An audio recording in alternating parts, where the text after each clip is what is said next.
Bismillahirrahmanirrahim. Assalamualaikum warahmatullahi wabarakatuh. Innal hamdalillah nahmaduhu wa nasta'inuhu wa nastaghfiruh wa na'udzu billahi min shururi anfusina wa min sayyiati a'malina man yahdihillahu fala mudilla lahu wa man yudlil fala hadiya lahu wa asyhadu an la ilaha illallah wahdahu la syarika lahu wa asyhadu anna Muhammadan 'abduhu wa rasuluhu sallallahu alaihi wa ala alihi wa ashabihi wa man tabi'ahum bi ihsanin ila yaumiddin wa sallama tasliman katsira. Amma ba'd. Hadirin jemaah salat maghrib yang berbahagia, semoga senantiasa diberkahi dan dirahmati oleh Allah Subhanahu wa taala. Alhamdulillah, pada kesempatan malam yang berbahagia ini kita kembali mendapatkan kemudahan dari Allah Azza wa Jalla untuk bisa duduk kembali di majlis kita, di masjid yang kita cintai ini.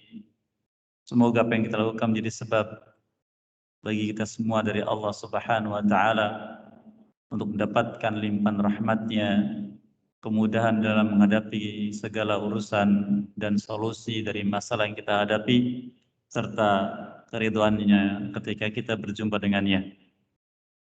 Kita masih bersama faedah kita ambil dari kitab Al-Wadih tentang penjelasan hukum-hukum fikih yang ditulis oleh Fadilatul Syekh Dr. Muhammad bin Badi' Musa hafizallahu taala. Masih bersama faedah dari pembahasan tentang masalah wudu. Di majlis terakhir kita sampai pada penjelasan tentang sifat wudu, itu bagaimana wudunya Nabi sallallahu alaihi wasallam. Dan tidaklah sempurna suatu pembahasan masalah hukum ibadah bila tidak disertai dengan hal-hal yang bertentangan dengan apa yang diperintahkan, yaitu tentang pembatal-pembatal wudu. Wudu yang kita lakukan bisa menjadi batal, dan bila batalnya wudu maka sholat pun akan menjadi batal.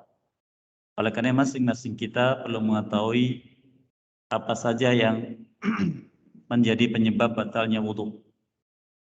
Bila kita mendapatkan pembatal itu sebelum kita sholat, maka wajib memperbarui wudu. Dan bila kita mendapati pembatal itu di tengah sholat, maka kita wajib membatalkan sholat dan perbarui wudu serta melaksanakan sholat dari awal. Pembatal-pembatal ini ada yang ulama sepakat dan ada yang berbeda pendapat. Di antaranya umumnya pembatal sebagaimana dikatakan oleh umumnya ulama fikih adalah kullu ma kharaja min sabilain. Setiap sesuatu yang keluar dari dua jalan. Sebagaimana beliau katakan di sini, ma yakhruju minas sabilain, apa yang keluar dari dua jalan. Ini istilah untuk al-qubul dan dubur. Qubul yaitu kemaluan bagian depan, dubur yaitu bagian belakang. Dan seperti yang kita ketahui bahwa yang mengeluarkan itu adalah alat kelamin dengan alat untuk mengeluarkan kotoran atau anus. Adapun yang dari depan, itu katakan min baulin, yaitu air kencing. Kemudian madhi. Apa itu madhi? Sedikit disebutkan masih yang lalu, cairan bening kental yang keluar dari kemaluan seorang karena dorongan syahwat. Atau wadi, cairan kental berwarna agak pekat keluar karena kelelahan, bukan mani tapi wadi. Dan termasuk di sini adalah mani. Beliau tidak menyebutkan di sini. Ini tambahan, termasuk adalah mani. Barang siapa yang mengeluarkan mani, maka dia batal wudunya. Karena dia berhadas besar. 3 air ini untuk laki-laki. Air kencing, kita paham semua. Air mani tadi sudah disebutkan. Air wadi juga sudah. Air mani, cairan, kental, dan pekat yang keluar karena dorongan syahwat dan diikuti dengan kelelahan dan rasa nikmat. Itu mani. Jadi berbeda-beda. Maka bila keluar salah satunya berarti wudunya batal. Ini bila dari depan. Ditambah untuk wanita ada darah haid. Nanti pembahasannya khusus insyaallah dalam pembahasan haid dan nifas. Yang kedua darah nifas. Adapun darah yang ketiga yaitu darah istihadhah, ulama berbeda pendapat. Maka kita disebutkan di sini. Yang keempat, nah ini masih ada lagi untuk wanita. Laki-laki juga harus tahu. Yaitu yang disebut dengan ifrozat. Apa itu ifrozat? Bahasa kitanya adalah keputihan. Ulama juga beda pendapat tentang keputihan ini.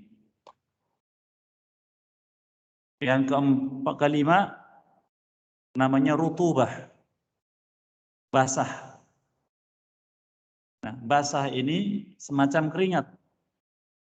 Ini juga ulama beda pendapat.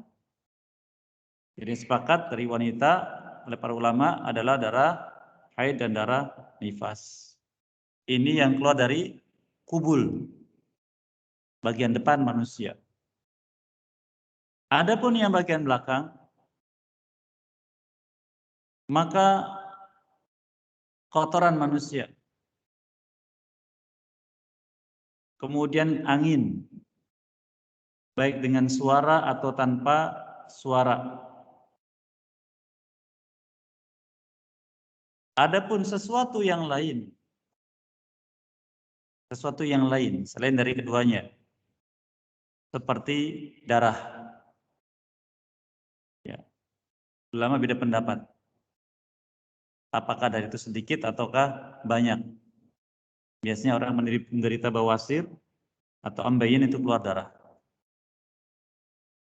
Atau benda. Tapi masuk dalam kaidah ini, ulama umumnya mengatakan menjadi pembatal. Masuk dalam kaidah. Tambahan sedikit. Untuk kaum wanita, Ustadz, kalau di bagian belakang kan keluar angin batal wudhu. Bagaimana kalau wanita ini keluar angin juga dari bagian depan? Karena sebagian wanita keluar angin dari rahimnya. Ya. Dalam kondisi tertentu, tidak semua wanita tidak.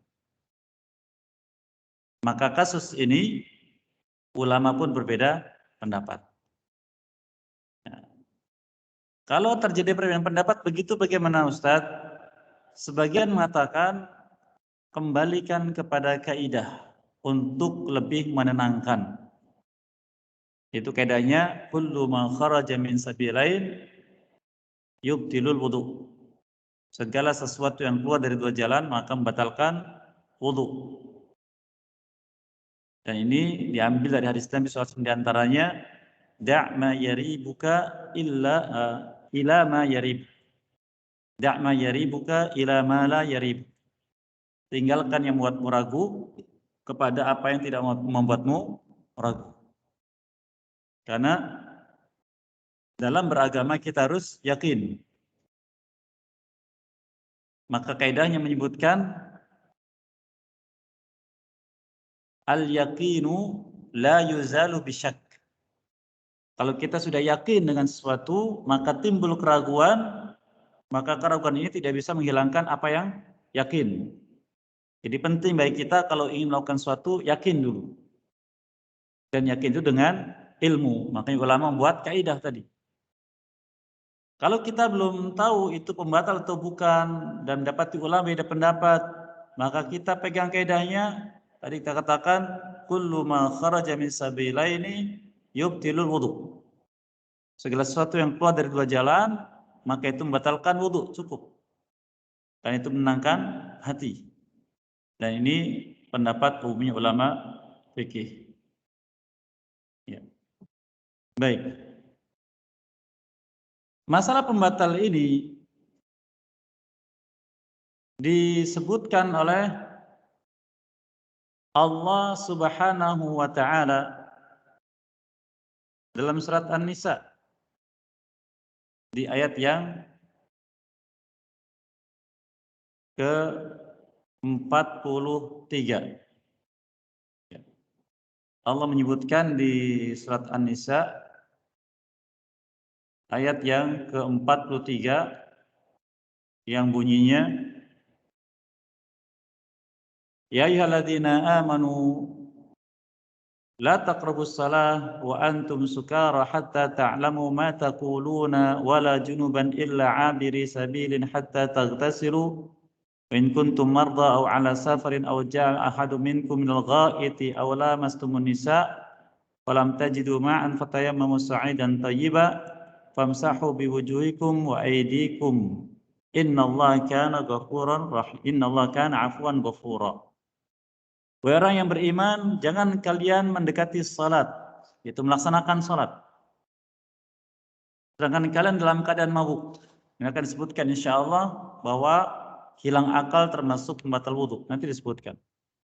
Sampai kalian mengetahui apa yang kalian ucapkan ketika salat, yaitu memahami. Dan jangan juga ketika dalam keadaan junub. Nah, tadi junub, keluar mani. Kecuali hanya sekedar melewati masjid sampai kalian mandi. Dan jika kalian sakit atau dalam keadaan safar atau salah seorang dari kalian setelah buang hajat, buang air besar atau menggauli istri-istrinya dan tidak mendapatkan air untuk mandi, maka bertayamumlah dengan sa'id yang baik. Kemudian usaplah wajah-wajah kalian dan tangan-tangan kalian. Sesungguhnya Allah Maha Pemaaf lagi Maha Pengampun. Ayat ini penulis bawakan sebagai dalil adanya perkara-perkara pembatal wudu yang merupakan syarat untuk salat disebutkan oleh Allah Subhanahu wa taala. Adapun yang lain maka disebutkan oleh Nabi sallallahu alaihi wasallam. Karena masalah ini unsur-unsur pembatal wudu tidak dengan akal, tidak dengan perasaan, dan tidak dengan ijtihad, tetapi dengan dalil. Apa yang disebutkan dalam ayat atau apa yang disebutkan dalam hadis Nabi sallallahu alaihi wasallam. Kemudian juga disebutkan dari hadis Nabi SAW tentang perkara yang kita sebutkan tadi, apa yang keluar dari dua jalan. Ya, hadis beliau dalam riwayat Imam Bukhari, la tuqbalu salatu man ahdatha hatta yatawadda. Tidak diterima salat seseorang yang berhadas sampai dia berwudu. Berhadas di sini sudah kita sebutkan di majlis awal, yaitu orang yang setelah mengeluarkan najis dalam keadaan berhadas. Dan hadasnya hadas kecil. Karena beliau menyebutkan hatta yatawadda, sampai dia berwudu. Kemudian Abu Hurairah radhiyallahu anhu ditanya, apakah yang maksud dengan hadas di sini? Belum jawab, fusaun au durab. Contohnya buang angin, baik itu yang bersuara atau yang tidak. Ibnu Abbas radhiyallahu anhu mengatakan, hadis riwayat Imam Baihaqi dan sahih, al-mani wal wadi wal madhi. Tadi perkara yang kita sebutkan, mani, wadi, dan madhi. Yang kita sebutkan 4, satunya air kencing. Itu semua adalah penyebab hadas.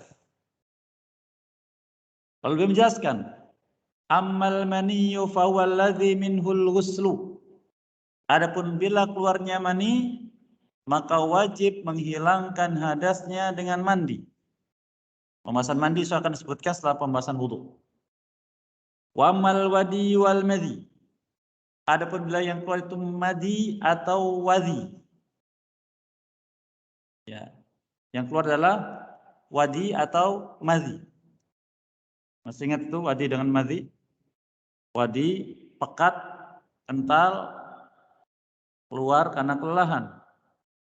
Madhi kental, cair, bening, keluar karena dorongan syahwat. Maka beliau katakan itulah hadas yang bila ingin salat harus wudu. Tapi sebelum wudu harus istinja lebih dahulu, dicuci dulu kemaluannya. Lalu beliau mengatakan, "Ighsil dzakarak aw madzakirak wa tawadda wudu'aka lis-shalah." Cucilah kemaluanmu. Ini maaf kalau terjemahan letter lock-nya, ya zakar itu batang, ya. Tapi ini mencakup umum. Cucilah kemaluanmu, kemudian berwudulah wudu untuk sholat. Di sini difahami bahwa seorang muslim adalah orang yang menjaga kesucian. Sehingga ketika dia mengeluarkan najis atau buang angin atau apapun yang batalkan wudunya, dia beristinja, kemudian setelah itu berwudu. Ya. Maka dengan itu dia menjaga kesucian. Dan itu sudah setengah dari nilai iman. Di mana Nabi kita selalu menyebutkan at-tuhuru syatrul iman. Kesucian setengah dari iman. Ini yang difahami. Kemudian hadis berikutnya dibawakan oleh penulis Hafidh Ta'ala. An Ali radhiyallahu ta'ala anhu. Beliau mengatakan, istahyaitu an as'alan nabiyya sallallahu alaihi wasallam 'anil madhi min ajli Fatimah. Dalam riwayat yang disebutkan, inni rajulun madza. Aku ini seorang pria madza. Madza itu mudah keluar mani. Jadi mudah keluar mani. Dan aku malu bertanya kepada beliau, kepada Nabi SAW, karena aku ini istrinya Fatimah. Maaf, suaminya Fatimah. Siapa Fatimah? Anak Nabi SAW. Karena difahami, laki-laki kalau keluar madhi, kenapa itu Pak? Ibu? Ada rangsangan syahwat. Padahal dia sudah punya istri. Nah, di sini kita difahami bahwa keluarnya madhi itu, rangsangan itu bukan sekedar melihat atau mendengar, tapi mungkin sebab yang lain. Mungkin karena mohon maaf terkena gesekan, mungkin karena ingat pergaulannya dengan istrinya, sehingga mudah keluar. Maka ini mudah keluar air madhi. Tapi aku malu bertanya kepada Nabi SAW karena anaknya lah istriku. Fa'amartul Miqdada fasa'alahu. Maka aku pun memerintahkan Miqdad radhiyallahu anhu untuk bertanya kepadanya. Faqal, lalu dia bersabda, minhul wudu. Maka itu sebab untuk berwudu. Di sini Nabi kita SAW menyebutkan untuk an yaksil zakarah, agar mencuci zakarnya, tidak mencuci kemaluannya, tidak, tapi beliau katakan minhul wudu, itu sebab untuk berwudu. Jadi fahami, dan ini kebiasaan ulama kita dahulu. bahwa kalau seorang itu batal wudu, wudu kembali. Sudah istinja, dia berwudu. Ini kebiasaan mereka. Ini pembatal yang pertama. Keluarnya perkara-perkara dari jalan depan dan jalan belakang. Pembatal yang kedua, zawalul aqli binaumin aw maradin aw ghairih. Hilangnya akal. Hilangnya akal itu artinya akal tidak bisa bekerja lagi. Sebab apa? Sebab tidur atau sakit, ya, seperti orang yang pingsan karena menderita sakit tertentu, dia mudah pingsan, atau semisalnya. Ya. Maka ketika akal ini tidak berfungsi, maka wudunya batal. Bahkan sebelumnya menjelaskan, inna syari'ata manutatun bil aqli. Bahwa syariat ini keberlakuannya bagi manusia dilihat pada akal manusia itu. Fa in wujidatil aqlu wujidatis syariah. Jika ada akal, maka syariat berlaku. Artinya bila akal tidak ada, maka syariat tidak berlaku. Bahkan di sini ulama beda pendapat tentang orang yang hilang akal dalam beberapa waktu sholat.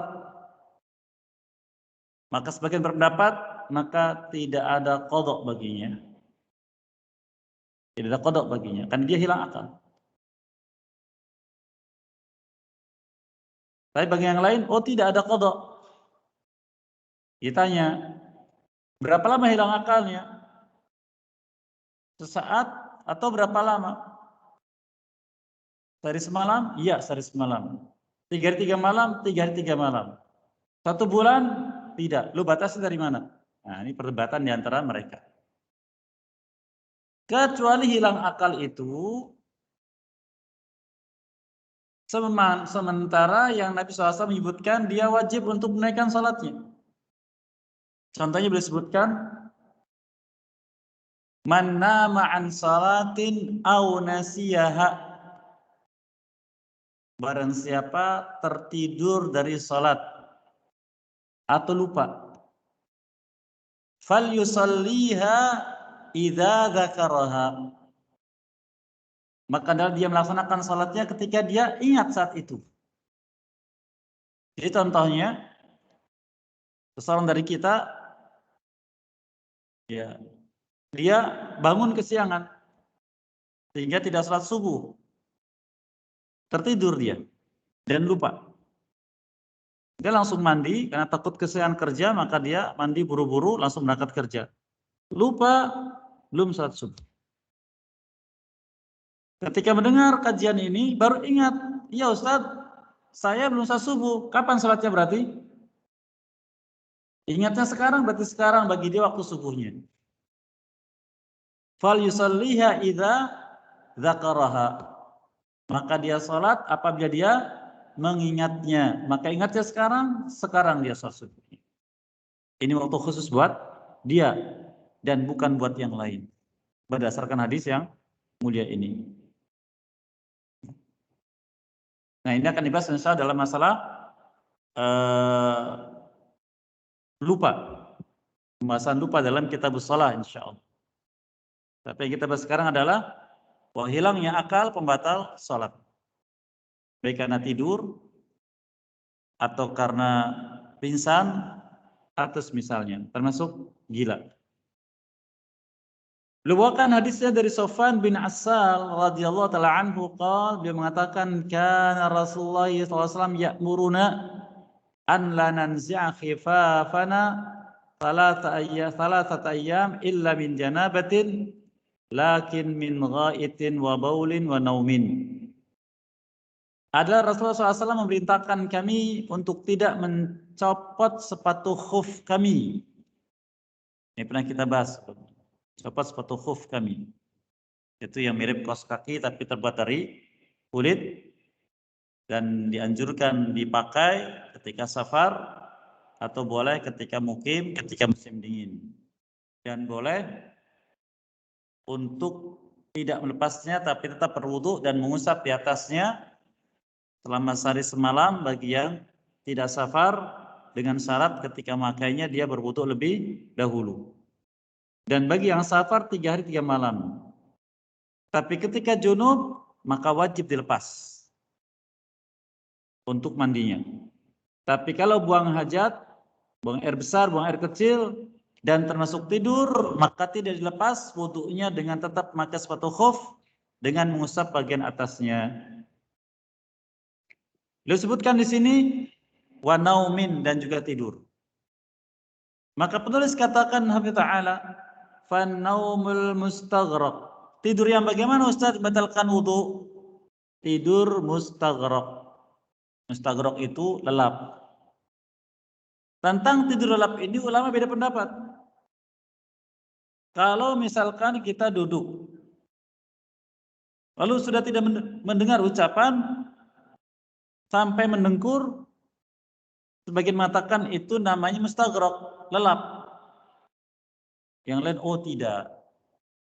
Kalau mustaghraq itu maknanya adalah tidurnya sambil menjulurkan badan di lantai, merebahkan badan di lantai. Lalu tidak mendengar, tidak menyadari apapun yang ada di sekitarnya, maka itu mustaghraq.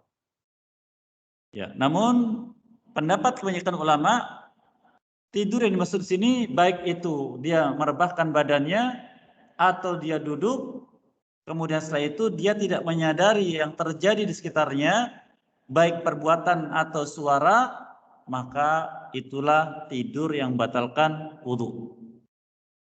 Ini barangkali kita khusus kaum laki-laki biasanya kan kalau sholat Jumat bagian itu Pak. Ya, nyaman sekali ya tidur. Kalian samping-samping mungkin tidak sadar, tapi khatib sering melihat itu. Sering melihat. Nah kalau kita sudah tidak lagi bisa mendengar khatib ngomong apa tadi, hilang dari awal khutbah sampai akhir khutbah, berarti dia tidurnya mustaghraq, keluar wudu. Lebih aman. Namun tidak jarang dari kita dibangunkan sampai sempoyongan berlangsung masuk saf. Ya masih akalnya kemana tidak tahu. Nah ini khawatirnya masuk dalam pembatal wudu kita tidak menyadari. Dalam masalah ini, jamaah sekalian rahimahuyakum, jangan berhusnudzon pada diri. Oh enggak kok wudu saya tidak batal, jangan. Ah ini tidak mengapa buat sama saya, jangan. Allah Azza wa Jalla mengingatkan tentang masalah yang mungkin kita sekarang tidak menyadarinya. Allah firmankan di surat Az-Zumar. Ya, di surat Az-Zumar di ayat yang ke-47 di akhir ayat, wa badalahum minallah ma lam yakunu yahtasibun. Nampak untuk mereka manusia semua dari amal mereka yang tidak mereka sadari, dari Allah tampakkan yang tidak pernah mereka sadari. Walaupun tidak sedikit ulama tafsir mengatakan ini bagi mereka yang riya dalam beramal, tapi juga mencakup secara lafadznya, mencakup apa yang saja yang tidak disadari dan dianggap remeh, ditunjukkan ini loh amal kamu. Ini yang perlu kita harus waspada. Taib.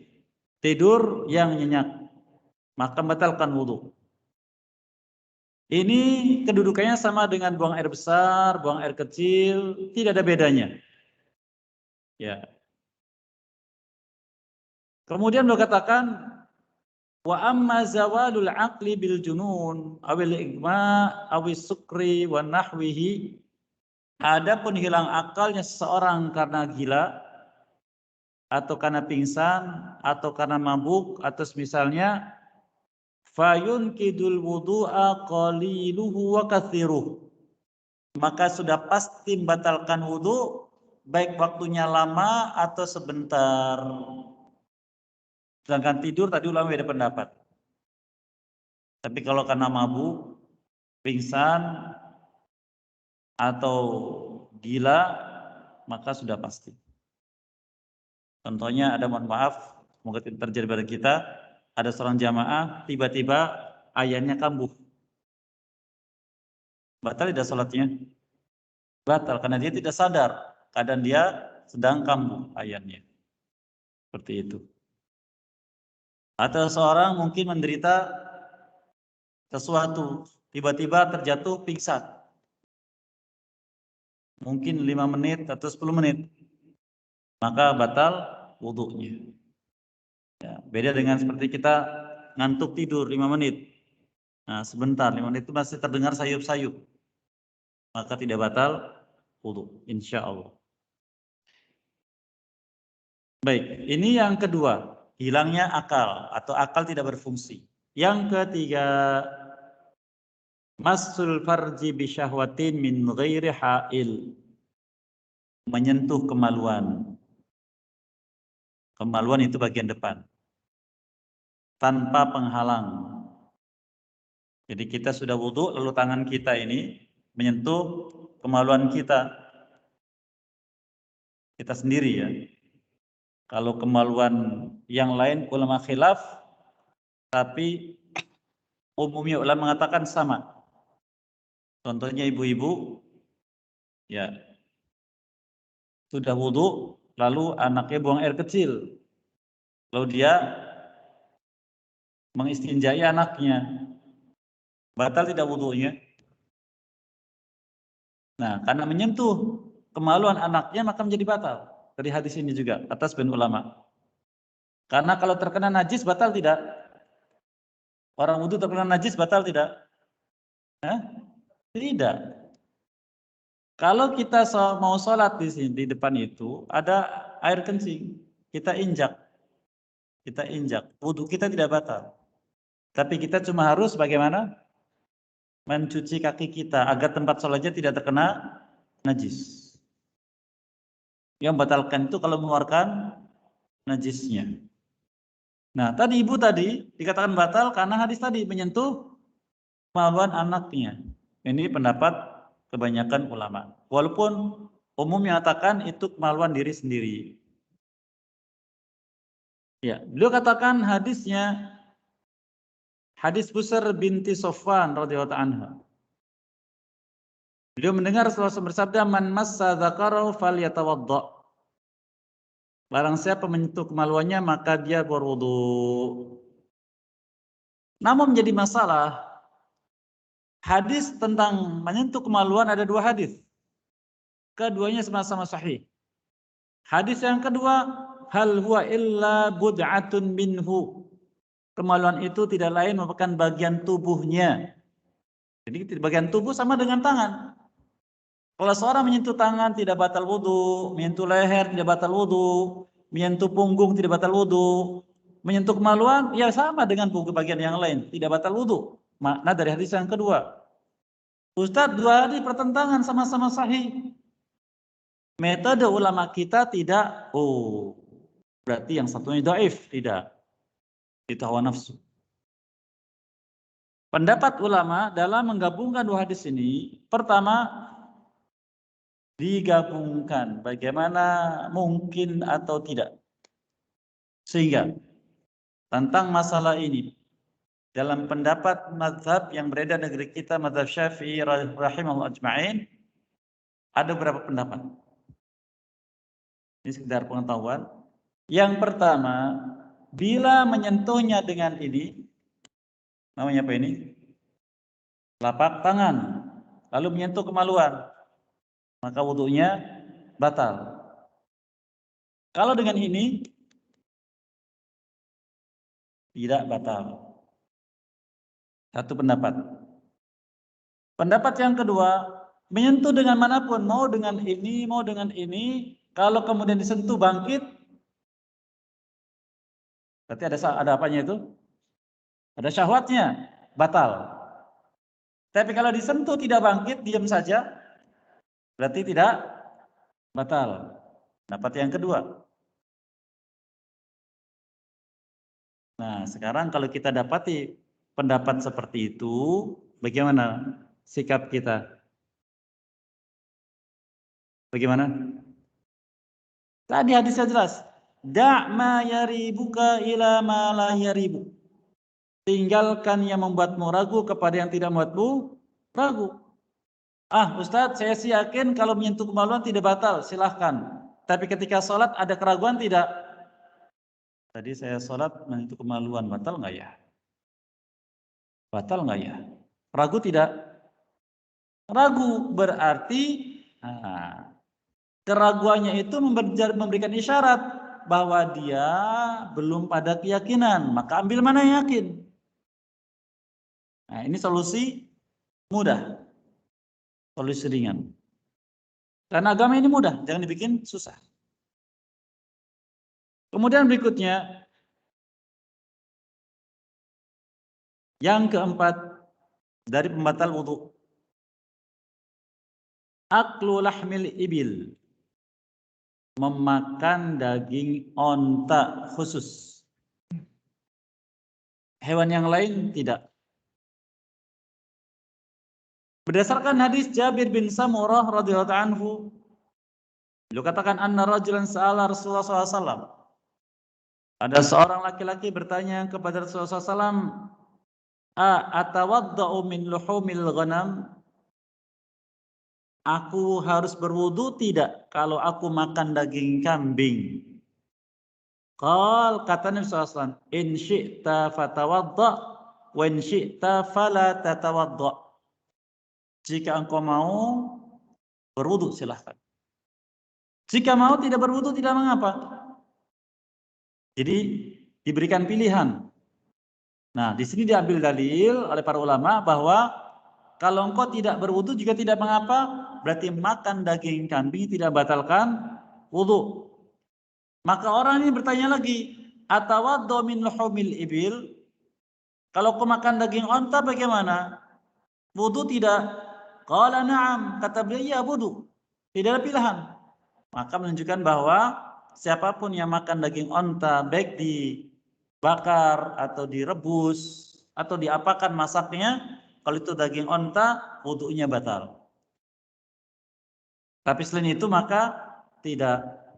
Adapun yang tentang batalnya wudu bila makan daging yang dibakar yang tersentuh api, maka hadisnya dhaif. Sehingga tidak disebutkan para ulama. Kecuali sebagian tentang hal tersebut. Baik, masih berapa menit menuju azan?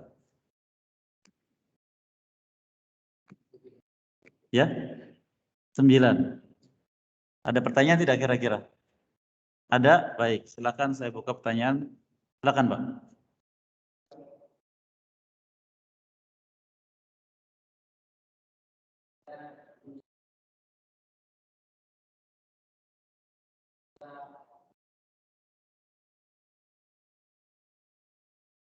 Tidur. Baik. Kemudian yang tanyakan?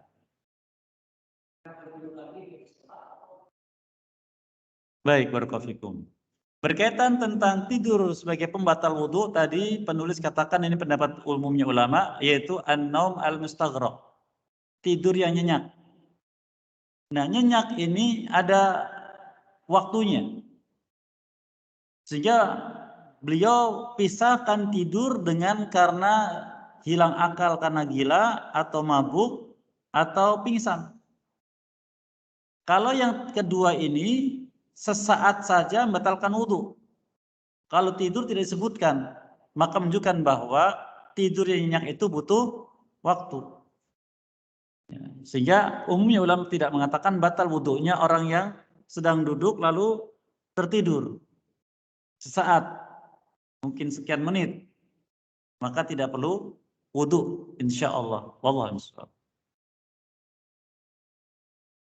Silakan.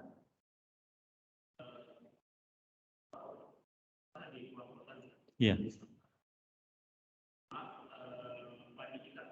Iya.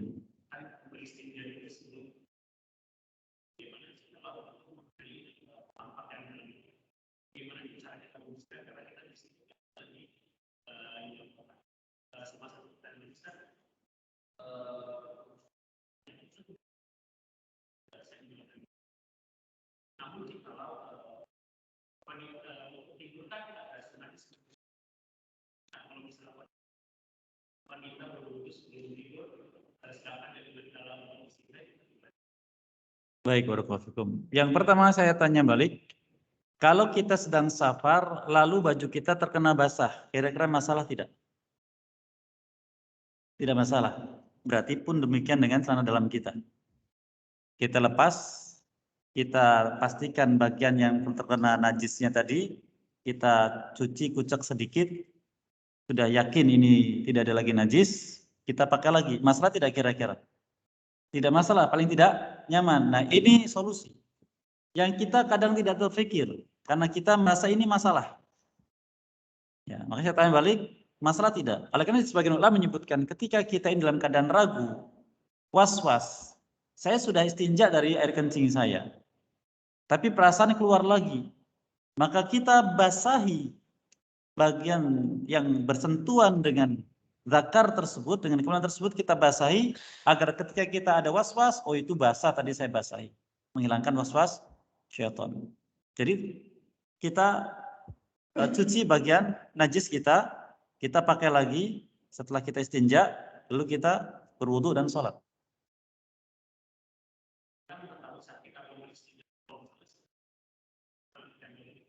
Iya, iya, sama saja. Baik, barakallahu fikum. Kemudian yang kedua tadi terkait dengan apa? Wanita berwudu. Saya belum mengetahui adanya larangan wanita haid atau nifas berwudu secara dalil. Yang ada itu larangan mereka untuk membaca atau menyentuh Al-Quran. Di mana adab dari membaca Al-Quran atau menyentuhnya adalah dalam keadaan suci, yaitu berwudu. Sehingga mungkin ditarik di sini, maka tidak boleh bersuci. Sebagaimana manusia pada umumnya, dia butuh mandi. Betul tidak? Butuh mandi. Maka wanita haid pun butuh mandi. Tapi kalau dia mandinya itu mandi junub, misalkan wudu dulu, kemudian dia mandi. Boleh atau tidak? Boleh. Tapi walaupun boleh mandi seperti itu, tidak kemudian menjadikan dia suci, tidak. Mau wudu boleh, silahkan. Tapi tidak menjadikan dia suci. Seperti itu. Boleh-boleh saja. Tapi wudu tersebut tidak terkait dengan ibadah apapun. Demikian. Allah bis. Silakan, Pak. Iya.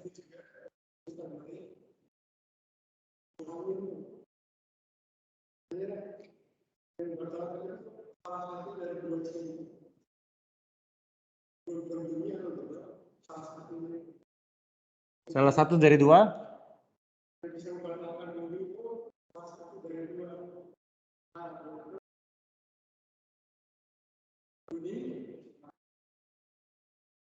Salah satunya.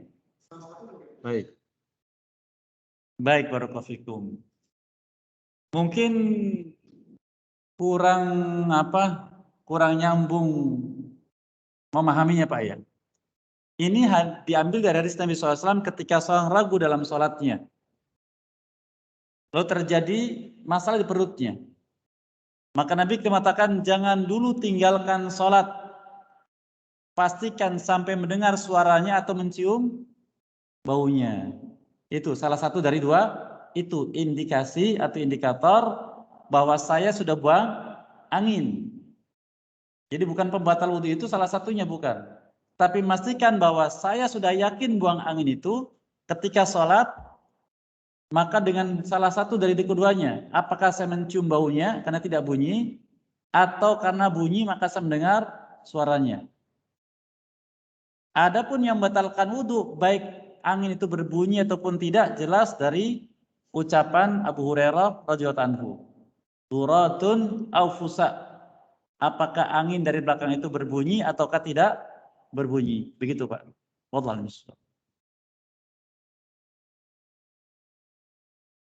Masih ada?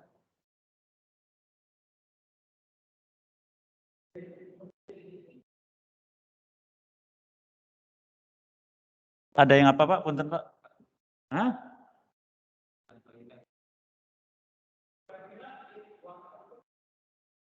Oh iya,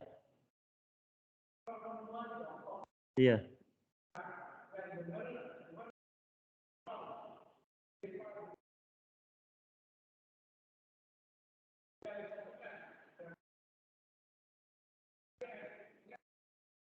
Oh iya, Pak. Ya, pembahasan ini sebenarnya sudah dilewati ya di awal pembahasan tentang adab buang air. Buang air kecil ini tidak dibedakan wanita dengan perempuan. Boleh berdiri, boleh jongkok. Aisyah Ummul Mukminin radhiyallahu anha menyebutkan Nabi SAW beliau buang air kecil dengan jongkok dan tidak berdiri. Kata sebagian ulama karena beliau mendapati ketika di rumahnya. Tapi ketika di jalan Nabi SAW disebut dalam hadis Hudzaifah bin Yaman radhiyallahu anhu beliau buang air kecil sambil berdiri dengan menutup auratnya. Maka kedua-duanya boleh, namun mana yang lebih nyaman? Mana yang lebih nyaman?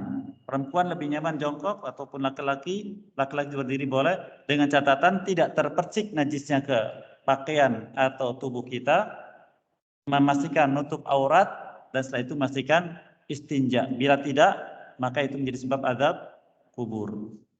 Wallahu a'lam bishawab. Saya demikian. Insya Allah akan dilanjutkan di majlis berikutnya. Mudah mengizinkan apa yang baik semoga berkait dan mudah-mudahan bisa mengamalkannya dan apa yang keliru semoga dimaafkan dan pun Yusuf sekalian. Wassalamualaikum Muhammadin wa ala alihi wa sahbihi ajmain wa da'wana alamin. Subhanakallahumma bihamdik asyhadu an la ilaha illa anta astaghfiruka wa atubu ilaik. Assalamualaikum warahmatullahi wabarakatuh.